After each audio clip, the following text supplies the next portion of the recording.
You touched on this earlier, but the Northeast has really seen some recent mild winters. And I want to read a stat for our Mm, viewers. Major cities in mm, the Northeast have seen close to or over 700 days without more than an inch yeah. of snow in a single day.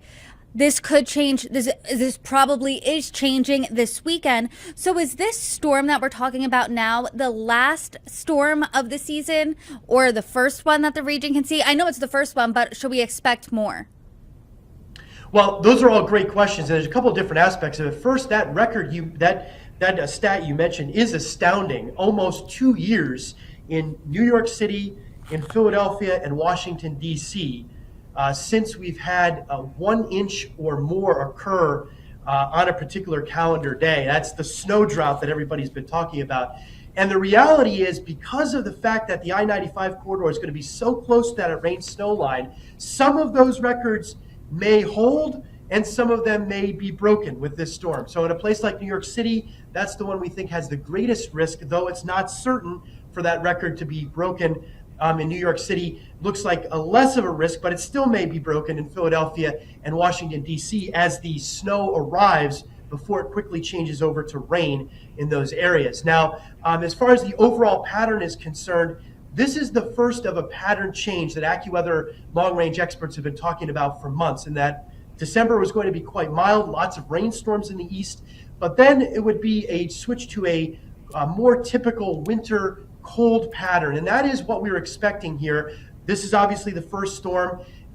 Through mid-January, it doesn't look like there will be too many additional opportunities for snow along the I-95 corridor, but we're still thinking later January into February. That's the heart of the winter season in the northeastern United States, with more frequent opportunities for cold and snow risks, even along the I-95 corridor. And further to the west, in the interior and also in the central part of the United States, there will be multiple opportunities for snow and ice in the next couple of weeks. So I've been telling folks to buckle up here. This is going to be an active weather pattern and a big change to what we've been dealing with in December, because as you mentioned, in December, we had all this mild air flooding across the country with hardly any snow cover or snow to speak of.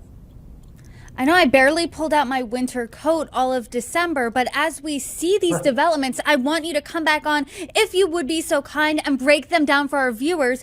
But when it comes to the media coverage of this specific storm, since it is the first major one that we're seeing this season, do you think there's anything missing that you want to add to the conversation? Well, I think people have, there's been a lot of attention on this one. As I said on the AccuWeather Television Network Live this morning in reflecting about this storm, it is not the biggest snowstorm that we've seen in the Northeast. I'm from New England originally, northeastern Connecticut. We're used to dealing with big snowstorms in New England. This isn't the biggest storm that we've had, certainly by far. But because of the fact that there has been this prolonged and unusual snow drought, I think people are more interested in it and wanting to know all the specifics. That's where the AccuWeather app, the free AccuWeather app, is such a great resource, right down to your backyard, to understand when the snow is going to start and end, and the prospects for a little bit more and a little bit less. It's all on your fingertips on that AccuWeather app. It's a great resource for this particular storm.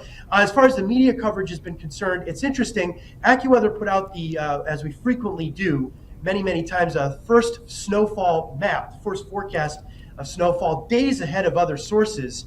And so we've been helping to inform people and businesses, keeping them updated on what's going to occur so that people can make the best decisions. That's how we look at all of the information that we provide, is we want to make it obviously the most accurate, as we've been proven to be, but also the most useful for people to make the best decision regarding safety or their plans. And so in a lot of ways, this week has just been another example of what we do here at AccuWeather to keep people ahead of the storms.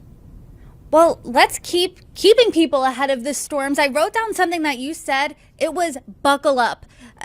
Short, Yeah. concise, to the point. And I want Yeah. you, if you could, tell us, are there any future storms on your radar? What should we be looking out for after this weekend? It's a whole parade of storms, actually, over the coming weeks. Not necessarily along the I-95 corridor, but from this whole area from the central United States eastbound to the Atlantic seaboard, there's going to be lots of storminess here, it looks. The one that's really on our radar next, and we want people to start preparing for, is going to be early next week, and we're going to have a different storm track with this one. It's going to be a powerful storm. It's going to go from ports of the south central part of the country all the way up toward the Great Lakes. And what that is going to mean is because it's a whole different storm track, the heavy snow and the risk for a blizzard will exist across parts of the central United States. So that whole corridor from Nebraska, Kansas, and Oklahoma through Missouri, northeastbound into parts of Illinois and near Chicago can be dealing with heavy snow and near blizzard conditions as we head from later Monday into Tuesday and Wednesday. Now, the other aspect of this is that there's going to be a concern along the Gulf Coast states as moisture from the Gulf of Mexico is drawn to the north for severe thunderstorms and tornadoes, first along the Gulf Coast states and then into the southeast here, including a place like Atlanta, over toward Charleston as we head toward midweek next week. And this next storm may start as a bit of snow and ice in the interior northeast, but then it's going to go over to rain, heavy rain, gusty winds, and we're very concerned about flooding issues in the eastern part of the United States because of the snow that will fall from this storm melting in the interior. On top of that, heavy rainfall of 2 to 3 inches in some spots. So there's a big flash flooding concern here in the middle of the next week that we don't want people to be so preoccupied with this storm, understandably, that they miss that next threat because it's going to be a whole different situation. Heavy rain, gusty winds, maybe some power outages, and flooding rainfall, a major issue across the big cities as we head into middle part of next week. And then again, as mentioned, beyond that, more storms on the horizon, so a very active time period.